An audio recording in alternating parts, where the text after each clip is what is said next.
Donald Trump's Agenda 47 and the Heritage Foundation's Project 2025 are two blueprints for a conservative America. Both envision a smaller government, a stronger executive branch, and a society rooted in traditional values. They aim to shift power away from Washington and back to the states, particularly on issues like education and healthcare. While their approaches differ in detail, their shared objective is clear: to fundamentally reshape the American political landscape. Both Agenda 47 and Project 2025 target the federal workforce for significant reductions. They view the federal bureaucracy as bloated, inefficient, and hostile to conservative values. Trump has long railed against the deep state, which he believes is working to undermine his agenda. The Heritage Foundation echoes this sentiment, arguing that the federal government has grown too large and intrusive. To shrink the federal bureaucracy, both plans propose a combination of hiring freezes, attrition, and outright layoffs. They also seek to limit the power of federal employee unions and make it easier to fire underperforming workers. One particularly controversial proposal is the reclassification of certain federal employees as Schedule F. This would strip them of their civil service protections, making it easier for the president to hire and fire them at will.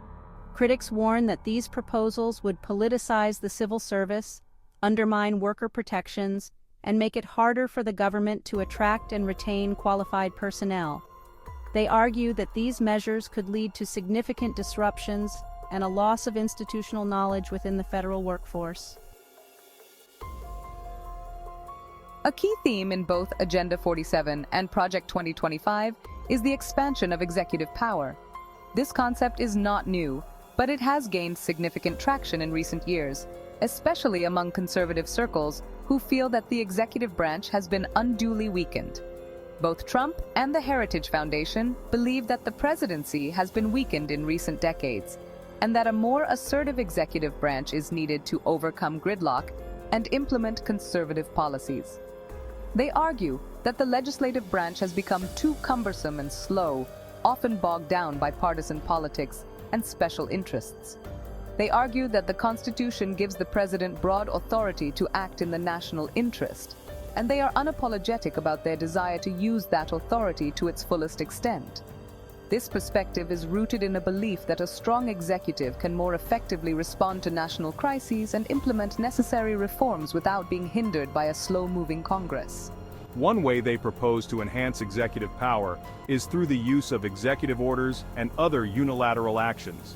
These tools allow the president to enact significant policy changes without needing congressional approval, which can be particularly useful in a divided government.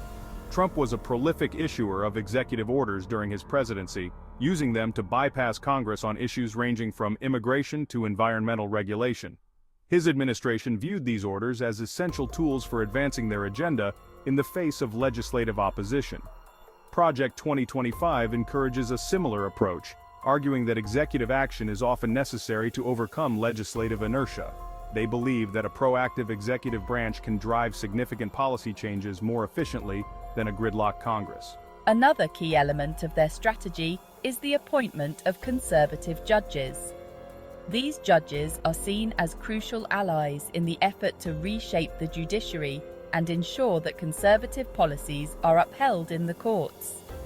Trump appointed 3 justices to the Supreme Court and hundreds of other judges to lower courts, shifting the balance of the judiciary to the right. This shift is expected to have long-lasting impacts on American law and society, as these judges will serve for decades. The Heritage Foundation played a key role in identifying and vetting many of these judicial nominees. Their rigorous selection process ensures that the judges align with conservative principles and are committed to interpreting the Constitution as originally intended. These judges are likely to uphold conservative policies and limit the power of the federal government for years to come. By appointing judges who share their ideological views, conservatives aim to create a judiciary that supports their vision of limited government and individual liberties. This strategy is seen as a way to secure long-term victories for conservative policies, even if political power shifts in the future. Section 4. Securing the border. A hard line on immigration. The topic of immigration has always been a contentious issue in the United States, with various administrations taking different stances over the years. In recent times, the debate has intensified, with significant implications for policy and society. Immigration is a defining issue for both Agenda 47 and Project 2025. These political agendas have placed immigration at the forefront of their platforms, recognizing its impact on the nation's economy, security, and cultural fabric. The debate over how to handle immigration is not just about numbers, it's about the very identity of the nation. Both embrace a restrictive approach to immigration, arguing that it is necessary to protect American jobs, wages, and national security. Proponents of these policies believe that by limiting the influx of immigrants, they can ensure that American workers are not undercut by cheaper labor and that wages remain stable. Additionally, they argue that a more controlled immigration system is essential for maintaining national security and preventing illegal activities. They view illegal immigration as a major problem and support increased border security, stricter enforcement of immigration laws, and limits on legal immigration.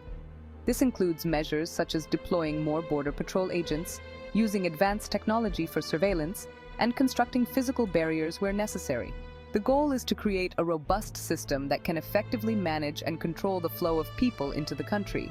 Trump made building a wall on the U.S.-Mexico border a central promise of his 2016 campaign. This promise resonated with many voters who were concerned about illegal immigration and its perceived impact on their communities. The wall became a symbol of a tougher stance on immigration and a commitment to securing the nation's borders. While he was only partially successful in securing funding for the wall, he implemented a number of other policies aimed at deterring illegal immigration, including the separation of families at the border and the Remain in Mexico policy, which required asylum seekers to wait in Mexico while their cases were processed in the United States. These policies were highly controversial and sparked significant debate and protest, highlighting the deep divisions in American society over how to handle immigration. Project 2025 goes even further, calling for a complete moratorium on all immigration until the government can regain control of the border. This proposal is based on the belief that the current system is overwhelmed and that a temporary halt is necessary to reassess and reform immigration policies.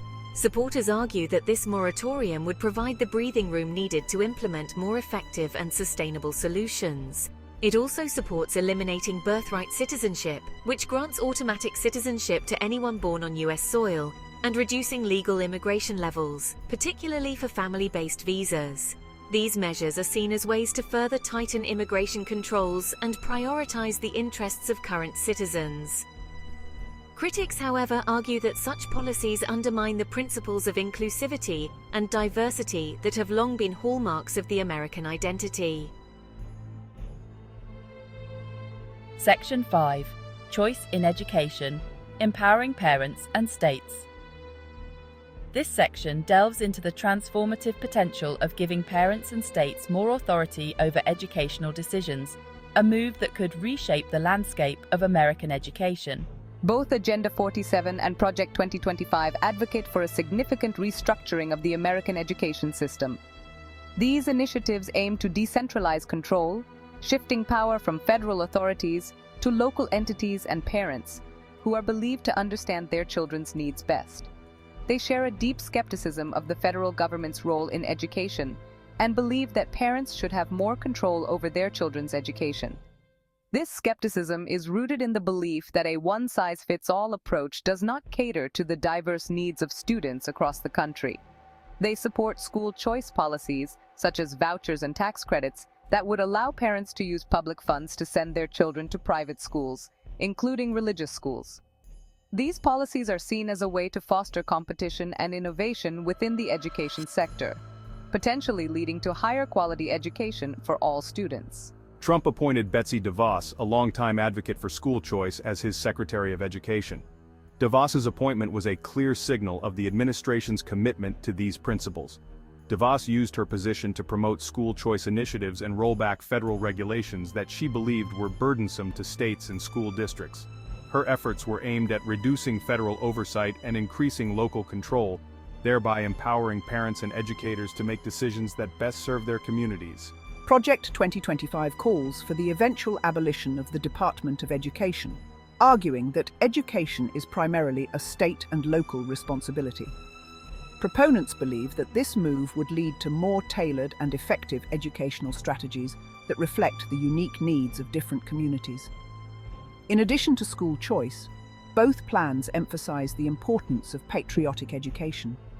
They argue that a strong understanding and appreciation of American history and values are crucial for fostering a sense of national identity and unity.